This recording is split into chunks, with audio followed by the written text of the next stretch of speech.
오늘 말씀은 요한복음 12장 44절로 50절까지의 말씀입니다. 요한복음 12장 44절로 50절까지의 말씀입니다. 제가 하나님의 말씀을 봉독해 올리겠습니다. 하나님의 말씀을 들으시기 바랍니다. 예수께서 외쳐 이르시되 나를 믿는 자는 나를 믿는 것이 아니요 나를 보내신 이를 믿는 것이며 나를 보는 자는 나를 보내신 이를 보는 것이니라. 나는 빛으로 세상에 왔나니 무릇 나를 믿는 자로 어두움에 거하지 않게 하려 함이로라.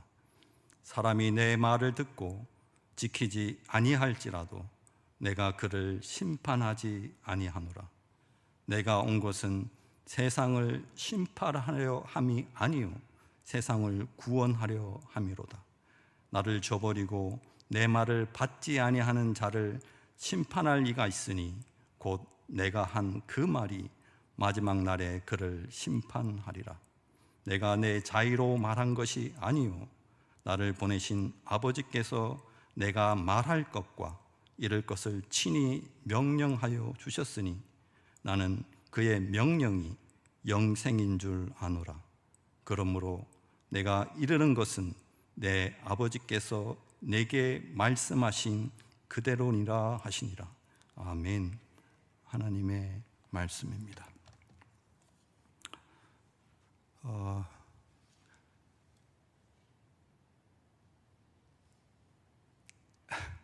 덥죠? 덥습니다. 막 이걸 벗고 싶은데 아무튼 더워요. 우리가 살아가면서 이런 소리가 있습니다. 우스갯소리로 더우니까. 남자는 3명의 여자의 목소리에 반드시 귀를 기울여야 된다. 이런 말이 있어요.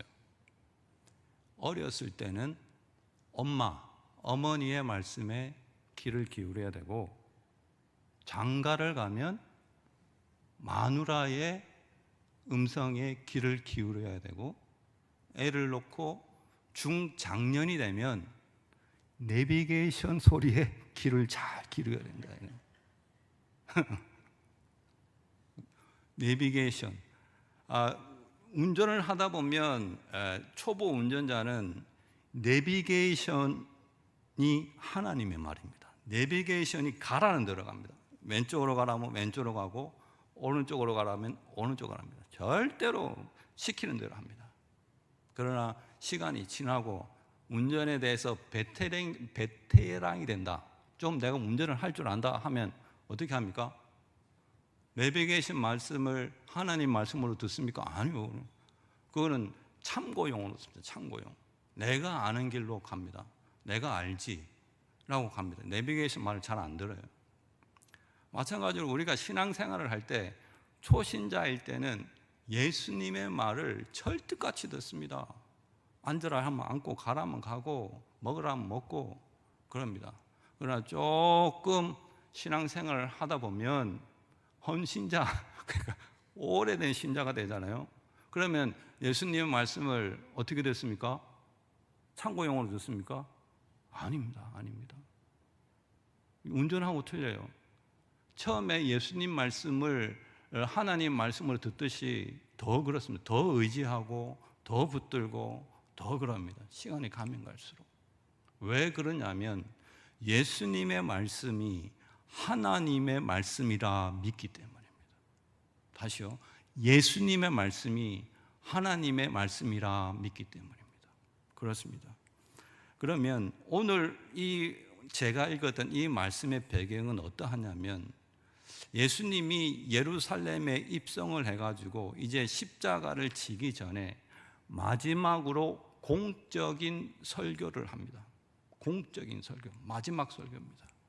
그 13장부터 예수님의 말씀은 사적으로 말씀을 하시는 겁니다. 어떤 사적으로 말씀하시냐면 자신의 제자들을 위하여, 믿는 자를 위하여 이렇게 말씀을 하시고, 모든 세상을 위한 말씀은 오늘 말씀이 마지막입니다. 마지막.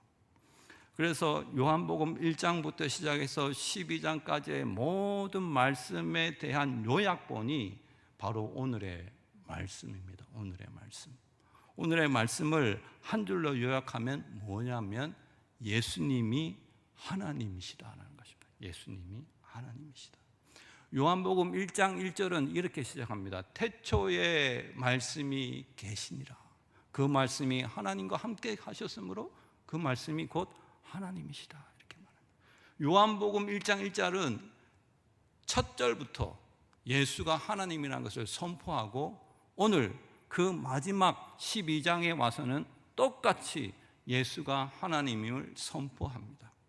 나를 믿는 자는 나를 보내신 이를 믿는 것이요 나를 보는 자는 나를 보내신 이를 보는 것이다 라고 이렇게 말을 함으로써 자신이 하나님과 동등됨을 말하고 있는 것입니다. 44절에 보면 예수께서 외쳐 이르시되 이렇게 말합니다. 외쳐 이른다. 예수님께서 그냥 이르시되라고 아니고 외쳐서 이르신다. 외친다는 소리를 예수님은 극히 제한적으로 하십니다.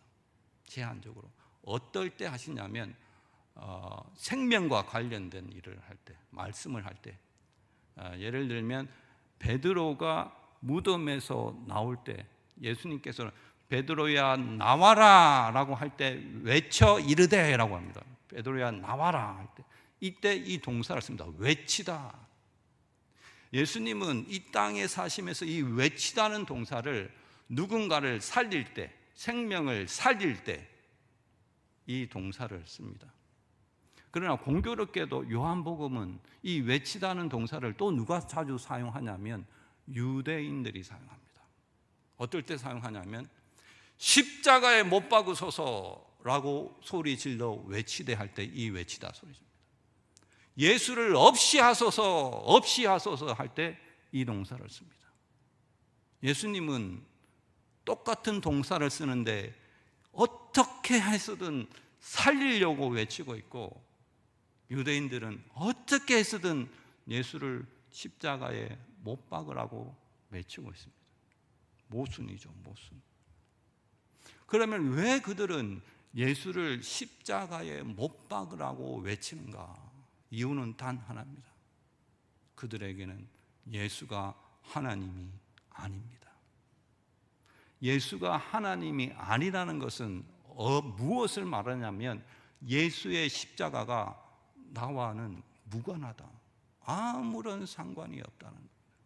성경에서는 예수를 하나님으로 믿지 아니하는 사람들을 많은 유대인들 또는 종교 지도자들, 대제사장, 서기관, 바리새인 이런 사람들이 예수를 하나님으로 믿지 못했습니다. 그래서 그들은 예수를 죽이려고 했다고요. 그럼 예수를 어떻게 알았느냐? 하나의 신흥 종교 세력의 우두머리, 자신의 기득권을 탐하는 넘보는 또 다른 종교 세력의 우두머리 즈음으로 생각을 했습니다. 그래서 그거를 죽이려고 했습니다. 그래서 그들이 죽이려고 하는 명분은, 신앙적 명분은 이겁니다. 신성모독을 한다. 신성모독을 한다. 요한복음 10장 34절에 보면 이런 말씀이 있습니다. 한번 보시겠습니다. 읽어볼까요? 유대인들이 대답하되 선한 일로 말미암아 우리가 너를 돌로 치려는 것이 아니라 신성모독으로 인함이니 네가 사람이 되어 자칭 하나님이라 함이로다. 이겁니다. 이거. 어떻게 네가 하나님이라고 말할 수가 있느냐? 왜 유대인들은 이 예수가 하나님이라는 이 말에 치를 떠는가? 내가 하늘로부터 왔다. 나를 본 자는 나를 보내신 이를 본 거고 나를 믿는 자는 나를 보내신 이를 믿는 자다. 왜 자꾸 자기를 하나님과 동일시하는가?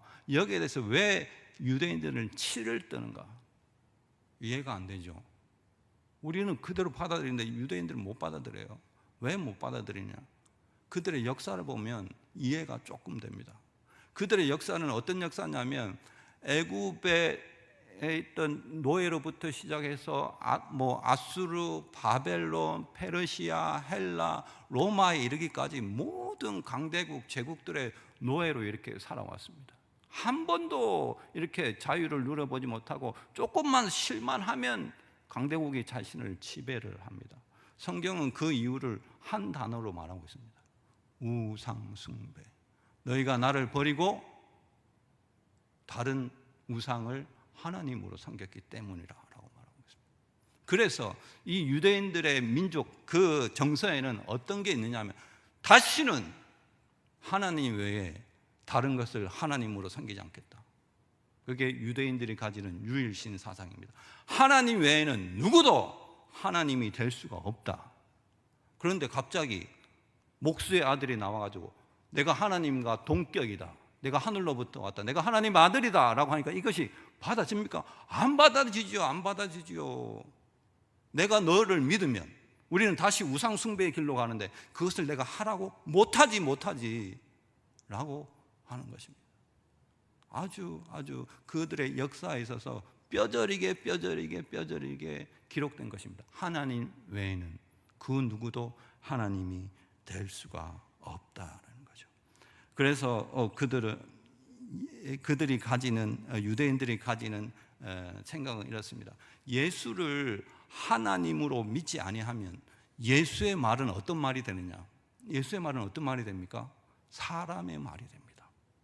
사람의 말이 된다고. 절대적인 권위가 없습니다. 사람의 말이에요. 100번 양보해서 도덕적으로 윤리적으로 옳은 말이나 그것은 네 생각이고 네 생각이지, 그것이 어떻게 하나님 말, 나와는 상관이 없지. 니는 그렇게 생각해라고, 그냥 이렇게 생각하는 겁니다. 예수의 모든 행동, 모든 기적은 그들은 어떻게 생각하느냐?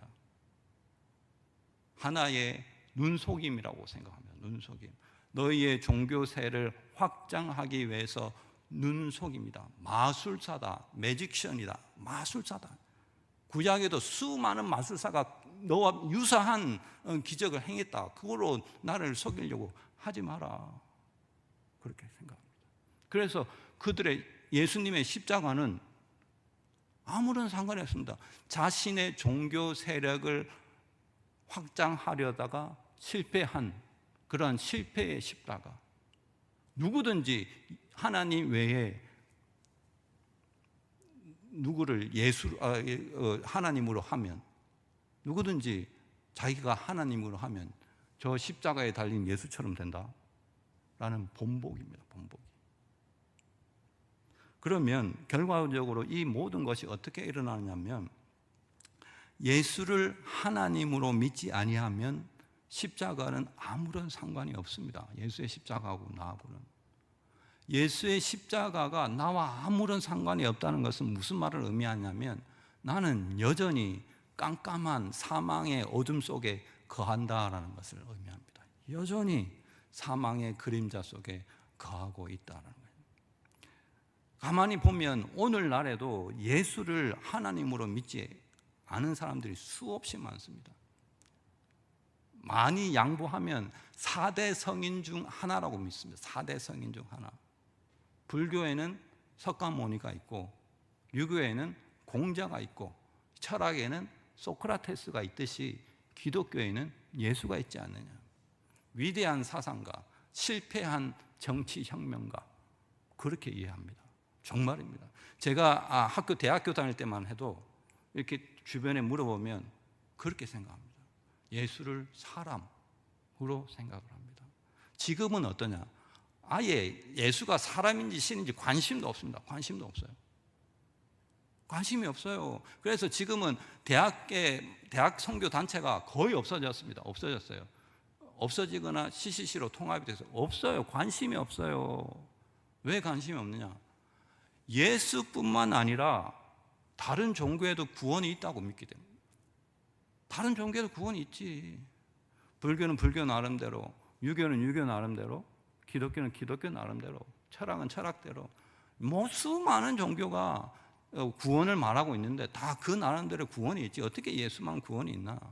이것이 바로 종교다원주의입니다. 다 같다 말이에요. 다 같다. 그래서 이제 이런 예를 들죠. 우리가 산을 올라갈 때 꼭 한 길로 올라가나? 여러 길이 있다. 여러 길이. 그것처럼 구원받는 거는 여러 길이 있다. 이렇게 생각을 하는 거죠. 그러면서 더 심각한 게 뭐냐면, 구원 있잖아. 그거 허상이다. 허상. 그건 믿음의 세계야. 믿음의 세계는 허상이라고. 너는 그렇게 믿어. 너는 예수로 구원받는다고 믿어. 나는 석가모니로 구원받는다고 믿을게. 나는 철학으로 구원받는다고 믿을게. 나는 공자로 구원받는다고 믿을게. 그냥 믿어. 그냥 실상이 중요한 거잖아. 실상은 지금 우리가 사는 세상이잖아. 그래서 가난한 자를 돕고 우리가 이렇게 사회를 좀 더 살기 좋은 사회로 만들자, 우리 협력하자라는 것이 지금의 주소입니다. 그러니까 뭐 예수가 뭐 구원의 이거다, 이런 말도 안 되는 소리입니다. 말도 안 되는 소리. 자, 이 모든 것이 무엇 때문에 나타난 결과냐면 예수를 하나님으로 인정하지 않기 때문에. 예수를 하나님으로 인정하지 않겠다. 그러면 예수를 하나님으로 인정하면 어떻게 되는가? 예수를 하나님으로 인정하면 예수의 십자가는 나의 십자가가 되는 겁니다. 나의 십자가가 되는 겁니다. 요한복음 3장 16절에서 17절, 우리가 잘 아는 말씀이죠. 외워볼까요? 조용하잖아요. 띄워주세요. 이렇게 됩니다. 시작. 하나님이 세상을 이처럼 사랑하사 독생자를 주셨으니 이는 그를 믿는 자마다 멸망치 않고 영생을 얻게 하심이라. 하나님이 그 아들을 세상에 보내신 것은 세상을 심판하려 하심이 아니요 그로 말미암아 세상이 구원을 받게 하려 하심이라. 아멘. 이 말씀을 어떻게 받아들이십니까? 이 말씀을 할 때 예수님의 이 심정, 하나님의 심정은 어떠하다고 말합니까? 이 똑같은 말씀을 오늘 46절, 47절에서 똑같이 하고 있는 겁니다. 똑같이. 나는 빛으로 세상에 왔나니 물은 나를 믿는 자로 어둠에 거하지 않게 하려 함이로다. 사람이 내 말을 듣고 지키지 아니할지라도 내가 그를 심판하지 아니하노라. 내가 온 것은 세상을 심판하려 함이 아니요 세상을 구원하려 함이로다. 똑같이 말을 하고 있습니다. 이 말은 무슨 말이냐면 하나님의 절규입니다. 절규. 마지막 이제 공생애의 마지막 공적인 설교에서 예수님이 하고 싶은 말입니다. 나는 살리려고 왔다. 살리려고 왔다. 자, 그러면 예수님은 무엇을 하시든지 어떻게 해서든지 무슨 핑계를 대서라도 자기의 사람을 살리려고 왔다고 그렇게 말씀을 하십니다. 그러면 예수를 하나님으로 믿는 사람들에게는 예수의 말이 어떻게 들립니까? 하나님의 말씀으로 들립니다. 하나님의 말씀. 절대적인 권위를 가진 하나님의 말씀. 그래서 예수의 말씀에 두려워 떨고 예수의 말씀에 모든 것을 거는 자가 되는 것입니다. 신자는 자신의 종교가 기독교다라고 체크하는 것이 아닙니다. 자신의 모든 것이 예수의 말에 달려 있다는 거예요. 내가 거기에 잇대어 있다라는 거예요. 잇대어 있다. 그래서 예수의 모든 행동은 어떻게 되는 것입니까? 예수의 모든 행동은 마술이 아니고 예수의 모든 행동은 하나님이 어떠하신 분인지, 하나님 앞에 우리가 어떠한 삶을 살아야 되는지를 보여주는 것입니다. 왜? 예수는 참 신이시고 참 사람이기 때문입니다. 우리는 예수를 통하여서 하나님의 성품을 압니다. 하나님의 그 크신 성품을 알아요. 그리고 우리에게 제한적으로 그 성품이 들어와 있다는 것을 압니다. 그것이 뭐냐?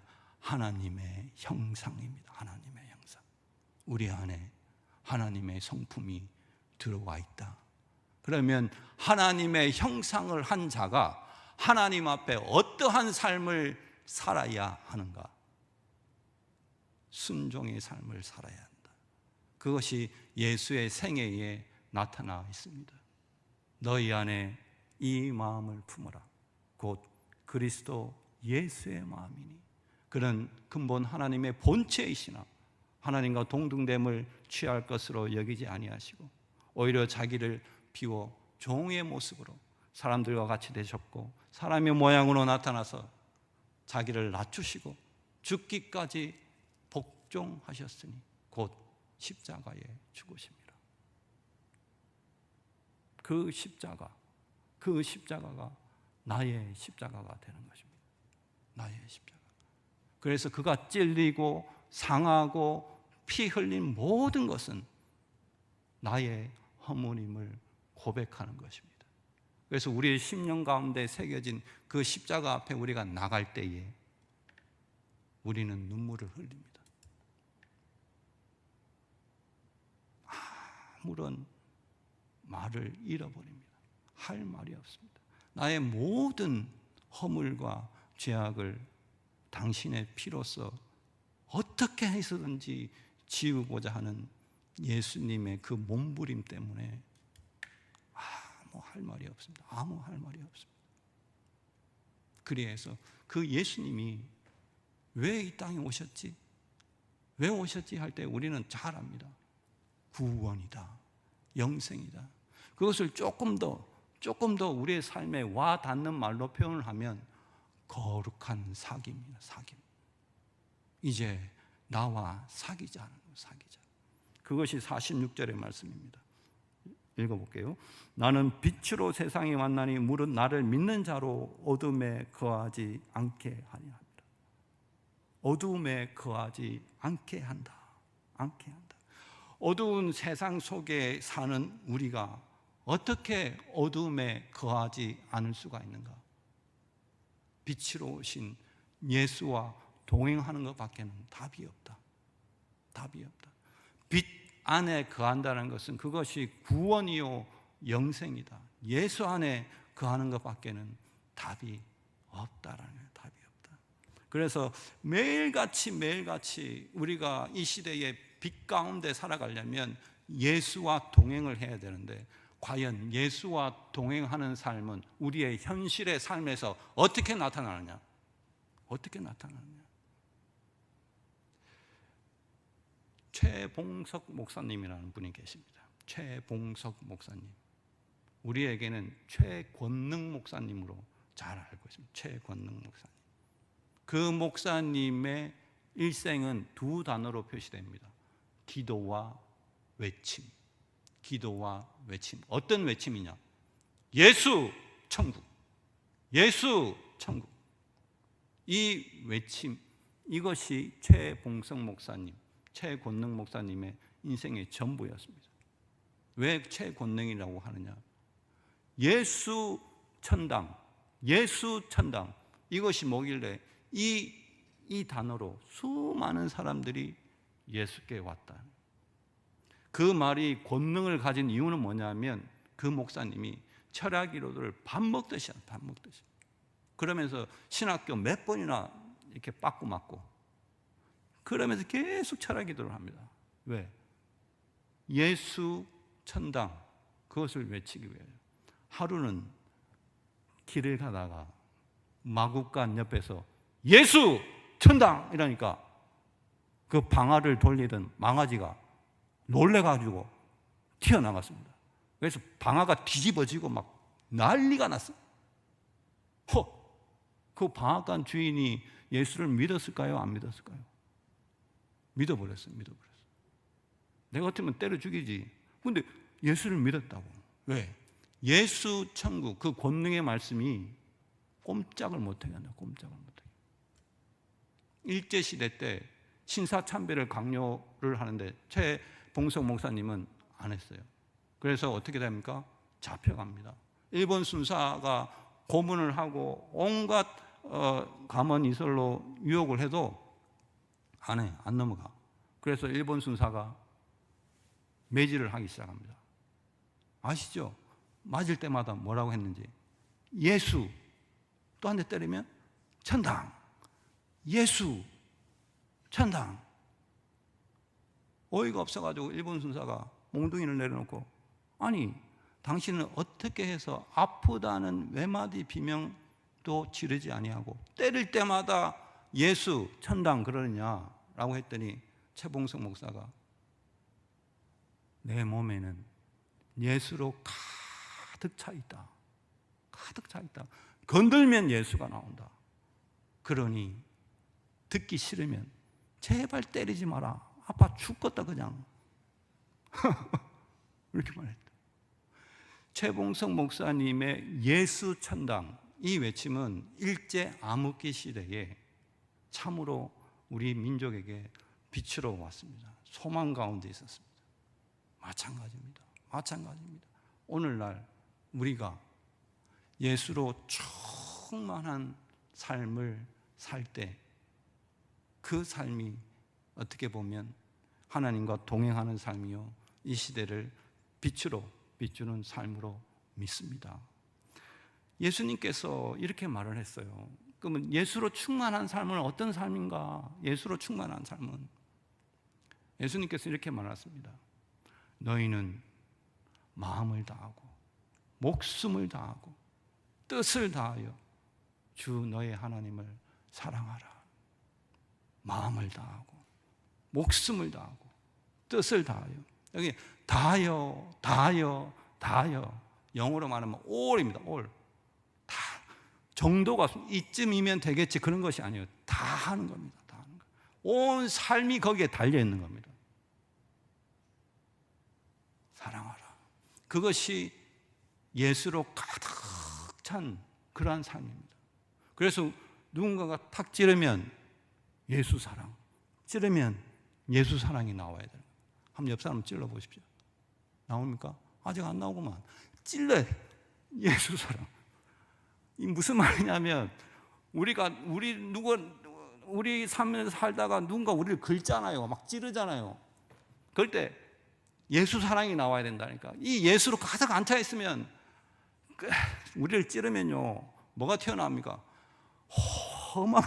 험한 것이 나옵니다. 험한 것이. 그러니까 제발 하고 예수 사랑으로 가득 채워야 됩니다. 그것이 이 시대에 우리가 빛 가운데 사는 것이고 하나님의 절규입니다. 절규. 그 절규를 우리가 지금 대신하고 있는 겁니다. 하나님으로 가득 찬 삶을 살 때. 그래서 우리가 누가 건들기만 해도 예수 사랑, 예수 사랑 이렇게 나와서 우리가 하나님의 절규를 대신하는 하나님의 외침의 사람으로서 삶을 살아가기를 주님의 이름으로 축원합니다. 기도하겠습니다. 아버지 하나님, 은혜를 감사합니다. 아버지께서 십자가 지시기 전에 마지막 우리에게 설교한 말씀을 가지고 하나님의 은혜를 나눴습니다. 아버지 하나님, 예수는 하나님이시요, 그러므로 그가 우리를 구원할 수 있고, 그러므로 우리가 예수로 가득 찬 삶을 살아야 함을 우리가 이제 배웠사오니, 아버지 하나님, 마음을 다하고 목숨을 다하고 뜻을 다하여 우리의 모든 삶이 예수로 가득하게 되어서 참으로 최봉석 목사님처럼 건들기만 하면 예수 천당이 나오는 것처럼 우리도 누군가가 우리의 삶을 건들 때 예수 사랑, 예수 사랑, 이 말씀이 나와서 하나님 아버지, 이 시대에 우리가 하나님의 외침으로 하나님의 절규로 살아가는 귀한 신자 되길 원하오니 하나님 그리하여 주옵소서. 감사하며 예수님의 이름으로 기도드리옵나이다. 아멘.